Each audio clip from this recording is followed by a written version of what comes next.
জানিয়ে দেব আজকের সর্বশেষ আপডেট বাংলা সংবাদ। শুরুতেই দেখবেন আজকের শিরোনাম। হবিগঞ্জে ছাত্র ও পুলিশের সংঘর্ষে পুলিশের গুলিতে নিহত এক, কিন্তু পুলিশ অস্বীকার করলেও ভিন্ন উত্তর দিচ্ছে চিকিৎসক। এবার প্রকাশ্যেই ক্ষমা চাইল জোনায়েদ আহমেদ পলক, নিজের ব্যর্থতা দায় করলেন স্বীকার। ডিবি অফিসে হারুনের নির্যাতনের বর্ণনা দিলেন ৬ সমন্বয়ক। এতক্ষণ শুনছিলেন শিরোনাম, এখন বিস্তারিত আলোচনা।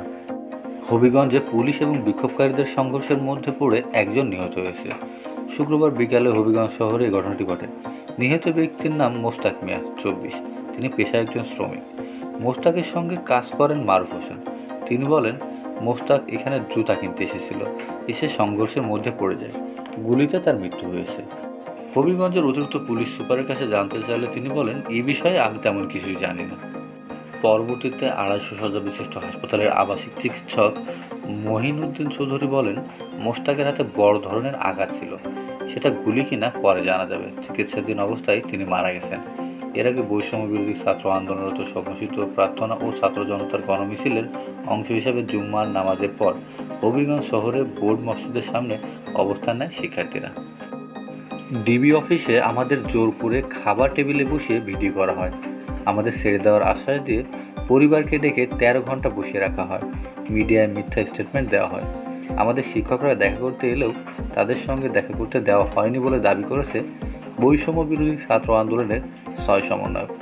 শুক্রবার গণমাধ্যমে পাঠানো এক যৌথ বিবৃতিতে ৬ সমন্বয়কই এই একই দাবি করে।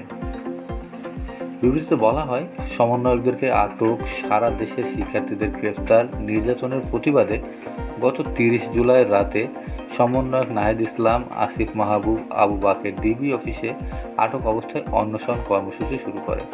পরবর্তীতে সে খবর জানা মাত্রই সার্জিজ আলম, হাসনাত আবদুল্লাহ ও নুসরাত তাবাসসুমও অনশন শুরু করে।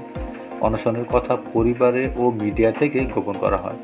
প্রায় ৩২ ঘন্টারও বেশি সময় অনশনের পরে ডিবি প্রধান ৬ সমন্বয়কের মুক্তির চূড়ান্ত সিদ্ধান্ত দিলে অনশনটা ভাঙা হয়। ১ আগস্ট দুপুর ১:৩০টায় পরিবারের জিম্মায় ছেড়ে দেওয়া হয় তাদের। গত ৭ দিন ডিবি অফিসে আমাদের ও আমাদের পরিবারের সঙ্গে নানা হয়রানি, নির্যাতন ও নাটক মঞ্চস্থ করা হয়েছিল। আমরা এর তীব্র নিন্দা ও প্রতিবাদ জানাচ্ছি, বলেছে ৬ সমন্বয়ক।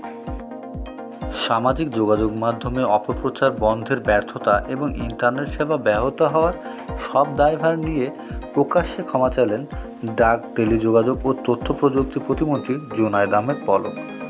শুক্রবার বিকালে নাটোরের নিজ বাসভবনে জাতীয় শোক দিবস স্মরণে সিংড়া উপজেলা আওয়ামী লীগের উদ্যোগে আলোচনা সভা, দোয়া ও মোনাজাত অনুষ্ঠানে তিনি ক্ষমা প্রার্থনা করেন।